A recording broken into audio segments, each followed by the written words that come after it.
Hello friends, welcome back to channel. कैसे हैं आप लोग? आई होप आप लोग अच्छे होंगे। तो यहाँ पे संडे का दिन है और संडे का दिन है तो मेरी ना आज बहुत तबीयत ख़राब हुई। मतलब रात से ही, कल से ही मेरी वैसे तबीयत डाउन थी, बट सुबह से बहुत ज़्यादा तबीयत ख़राब थी। तबीयत ख़राब का मतलब ढीला ढीला सा शरीर होना, थोड़ा वैसे वीकनेस सी ऐसा लग रहा था। तो ये बेडशीट मैंने मतलब कल निकाल दी थी, लेकिन मैंने बिछाई नहीं। तो बेडशीट धुलने डाल दी है, कपड़े वगैरह सारा काम लगभग हो ही गया है। और आज हमारे घर आने हैं गेस्ट, तो बस उनके आने की तैयारी समझ लीजिए। तो मैंने कहा चलो बेडशीट वगैरह मैं चेंज कर देती हूँ। और जबकि देखो सेम बेडशीट मतलब बिल्कुल मैचिंग है ना, मतलब सेम है, बट लेकिन अच्छी लग रही है ना। वैसे मुझे लगा था कि डार्क डार्क कलर हो जाएगा, तो मैंने कहा चलो एक बार बिछा के देखती हूँ मैं ये वाली बेडशीट। तो फिर जब बिछाई मैंने तो अच्छी लगी। मैंने कहा हाँ यार ठीक लग रही है, वैसे इतनी बुरी भी नहीं लग रही। तो ये है कि वैसे ही बेडशीट हो गई, वैसे ही इसका कलर भी हो गया। तो मैंने इस बेड के लिए भी फिर ना यही निकाल दी, डार्क कलर की बेडशीट निकाल दी। थोड़ा है मुझे कीड़ा मैचिंग मैचिंग का, तो मैंने सेम मतलब लगभग सेम ही बेडशीट निकाल दी। और जो पिलो कवर है वो इसके साथ, तो खैर वो बूस्टर कवर है, गोल गद्दी होती है ना, और कुशन कवर भी है इस बेडशीट के साथ। ये सेट है, मीशो से मैंने लिया था, लेकिन मेरे पास ब्लू कलर की थे ही। मैंने ये मीशो से जो कवर, वो तकिए के कवर मंगाए थे कलरफुल, तो ये ब्लू वाली थी तो मैंने ये लगा दी है। तो बस यहाँ पे रूम तैयार हो गया। और रूम की तो मैंने बदली नहीं, बस इसी रूम की मैंने बेडशीट चेंज की है। और इसके बाद मैं सीधे आपको मिल रही हूँ। अब ये 6 बजे का टाइम होगा शायद। तो यहाँ पे खाना पीना बनाने की तैयारी हो रही है। तो यहाँ पे मेरी पनीर बन गई है, वो मैंने पलट दी है। मैं इसे पैक करके मतलब वही डाइनिंग टेबल पे रख दूँगी, क्योंकि आज आ रहे हैं मेरी भांजी और उनके हस्बैंड, जिनकी शादी में एक बार अभी गए थे हम, 2-3 महीने हो गए।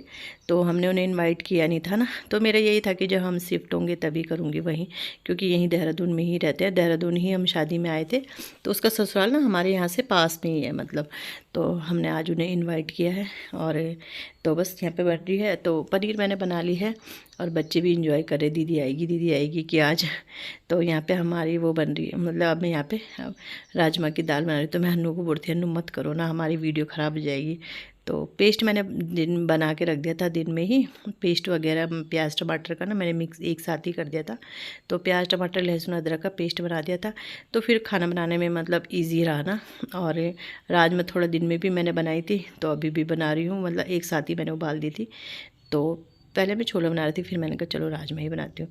तो नमक मसाले सब निकाल रखे, तो यहाँ पे मैंने कहा एक ही बार बना ली थी। फिर सूखी सब्जी में मैं बना रही थी वो आलू गोभी की। इन्होंने फिर मना कर दिया, बोला कि ज़्यादा होता है तो फिर खाया भी नहीं जाता, कि रहने दो। तो मैंने कहा चलो ठीक है, फिर मैंने सूखी सब्जी नहीं बनाई यहाँ पे। अब मैं राजमा में छौंका लगा रही हूँ। पनीर तो बन गई है और रायता भी मैंने बना दिया है, सैलेड भी मैंने वो कट कर दिया है, और आटा गूंद के रख दिया है, आटा भी गूंद के रख दिया है। तो बस यहाँ पे राजमा चढ़ा दूँगी, राजमा बना दूँगी। और आरव को मैंने बोल दिया था नमकीन बिस्किट भर के भी रख देना, मतलब होता ही है ना, बहुत सारी तैयारियाँ हो ही जाती है। और फर्स्ट टाइम आ रहे हैं अभी, तो फिर थोड़ा लगता भी है ना, शादी के बाद अभी फर्स्ट टाइम आ रहे हैं हमारे यहाँ। तो फिर बस यही था। तो मैंने कहा चलो आज कर देते, उन्हें कब से सोच ही रहे थे करना है करना है। मैंने कहा मेरी तबीयत तो ऐसी रहेगी, फिर हम कर ही नहीं पाएंगे ना, कभी कोई काम निकल जाता है, कभी कोई काम निकल जाता है। तो फाइनली हमने आज उन्हें इनवाइट कर ही लिया है। तो बस यहाँ पे, और ये तो साथ साथ चलता रहता है। छींटे बहुत पड़ते हैं जब खाना पीना बनाओ ना, और ये है कि ये वाइट टाइल वगैरह है, इनमें ज़्यादा ही दिखते हैं। तो बस यहाँ पे अब मैं यहाँ पे चावल वो छोंकरी जीरा राइस बना रही हूँ। तो जीरा राइस मैंने ना वो रिफाइंड डाला है, ज़ीरा डाला है, तेज़पत्ता है मेरे पास, लेकिन वो मिल नहीं रहा है, फिर मैंने स्किप ही कर दिया। तो बस यहाँ पे अब चावल मैंने भिगा के रख रखे थे, चावल भून लूँगी और थोड़ा इसमें ना घी डाल लूँगी और फिर सीटी लगा लूँगी, तो फिर बिल्कुल खिले खिले बनते हैं घी से ना चावल। तो बस हल्का सा मैंने नमक भी डाल दिया, थोड़ा अच्छा सा लगता है। तो आरव बोल रहा था, जब मैंने आरव को चखाया ना, मतलब जब बन गया था, मैं डोंगी में हॉट केस में रख रही थी, तो आरव बोलता मम्मी इसको तो ऐसे भी खा सकते, तो बड़े टेस्टी हो रहे हैं। मैंने कहा हाँ बेटा, मैंने कहा पुलाव ही है ये, मटर होते हैं इसमें, तो पुलाव ही हो गया था ये, मतलब जो शादी में पुलाव बनते हैं वैसे ही टाइप के हैं। तो बोलो हाँ मम्मी बहुत टेस्टी हो रहा है। तो बस ये यहाँ पे पुलाव बोलो, जीरा राइस बोलो, जो भी बोलो, बस घी डाल दिया मैंने इसमें, तो वो भी बन गया है। तो यहाँ पे दाल भी बन गई है। तो खाना तो बन ही गया था जल्दी, ऐसा नहीं है कि देर लगा, क्योंकि बन ही जाता है जब पेस्ट वगैरह रेडी रखो ना पहले से ही, तो खाना जल्दी ही बन जाता है। क्योंकि इससे छौंकी तो लगाना होता है और इतना कुछ एक्स्ट्रा एफर्ट नहीं डालती हूँ मैं, मतलब नॉर्मल जैसे मेरे रहते हैं ना वैसे ही रहता है खाने पीने का। हाँ, चटनी भी मैंने बना दी थी और चटनी इतनी टेस्टी बनी थी क्योंकि हमने ना पुदीना बो रखा अपने वहाँ पे, तो वो पुदीना मतलब घर के पुदीने की बात ही अलग होती है ना, तो वो पुदीने की चटनी बनाई थी मैंने। तो यहाँ पे ये भी मैंने चढ़ा दिया। हाँ, और अब मैं इसमें रखूँगी मीठे में, मैं सोच रही थी पहले हलवा, फिर मैंने कहा चलो सेवई बनाते हैं। तो सेवई ना भून के रख दी थी मैंने, बनाई नहीं थी क्योंकि आपको पता ही है वो इकट्ठी सी कट्ठी सी हो जाती है ना, तो मैंने कहा इसको भून के रख देती हूँ घी में, उसके बाद ये है कि जब आएंगे तो दूध तब डाल देंगे। तो बस यही चल रहा है यहाँ पे। तो यहाँ पे सेवइयाँ भी भून के रख दूँगी।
तो यहाँ पे देखिए सैलेड रख दिया, ये मैंने फिर प्लेट से ढक के रख दिया था। ये चटनी है और मैंने कहा चल आ रहा मैं दिखाती हूँ, आप वीडियो बना दो। ये पनीर है यहाँ पे और इसमें है रायता, रायता बिल्कुल पहाड़ी स्टाइल में बनाया है मैंने अपने। और इसमें है वही जीरा राइस जो मैं बोली थी, जीरा राइस है और अंदर है दाल। तो यहाँ पे खाना पीना मेरा तैयार हो गया, बस मेरे को रोटियां बनानी पूरी बनानी है, जब वो आएंगे तब बनाऊंगी गर्मा गर्म ना। तो यहाँ पे हम उनका इंतज़ार ही कर रहे थे और यहाँ पे ना सामने शादी हो रही थी कहीं, तो डीजे की आवाज़ आ रही थी, इसलिए मैंने वो कर रखा है, मतलब वॉइस ओवर कर रही हूँ मैं यहाँ पे। तो यहाँ पे बस हम इंतज़ार ही कर रहे थे उनका। फिर उसके बाद अगले व्लॉग में बताऊँगी। इसके बाद फिर कुछ और काम था वो भी हो गया था हमारा। और यहाँ पे था आज जवाई जी का बर्थडे, हमें नहीं पता था। जब ये आई ना तब इसने बताया साक्षी ने कि मतलब आज इनका बर्थडे भी है। तो मैंने कहा यार पहले बताती तो फिर ये गए केक शॉप में, लेकिन थी नहीं यहीं पे पास में और दूर तो कहीं होगी। तो इन्होंने कहा यार केक तो है नहीं। मैंने कहा कोई नहीं पेस्ट्री ले आओ, थोड़ा सा जब हमारे साथ आए हैं तो थोड़ा सा सेलिब्रेट कर देते हैं ऐसे ही ना। ये तो मना करी थी साक्षी, नहीं मामी रहने दो रहने दो। मैंने कोई बात नहीं यार, जब हमारे साथ आज के दिन तुम आई गए हो तो थोड़ा सा कट कर लेते, केक तो है नहीं पर पेस्ट्री कट कर लेते। तो बस यहाँ पे थोड़ा सा सेलिब्रेट किया और अच्छा लगता है ना। अगर मतलब ये है कि हम नहीं होते या ये हमारे साथ नहीं होते तब तो खैर जहाँ भी करते करते, पर जब हमारे साथ हैं तो मैंने कहा थोड़ा सा तुम कर ही दो। तो बस यहाँ पे अच्छा लगता है साथ साथ में ना है। तो मैंने कहा तुम खिलाओ एक दूसरे को। आरव ने बनाई, ढंग से भी नहीं बनाई वीडियो। तो बस यहाँ पे थोड़ा सा सेलिब्रेट किया तो अच्छा भी लगा साथ साथ में। मैंने कहा आज तुम हमारे साथ हो, आज के दिन और दिन पता नहीं कहाँ होंगे, अगले साल कहाँ होंगे, उसके और अगले साल कहाँ होंगे। तो बस यहाँ पे ये सब है। और आरब लोग शर्मा रहे थे अपने जीजा जी को। मैंने कहा तुम्हारे तो जीजा जी हैं, देखो हन्नू बाद में फिर केक लगाने लगा और वीडियो भी नहीं बनी। तो बस सबने केक वगैरह खाया, फिर मैंने इनके लिए खाना लगाया और काफ़ी देर बाद गए हम। तो चलो इसी के साथ वीडियो का एंड करती हूँ। बाय बाय, मिलते हैं नेक्स्ट वीडियो में।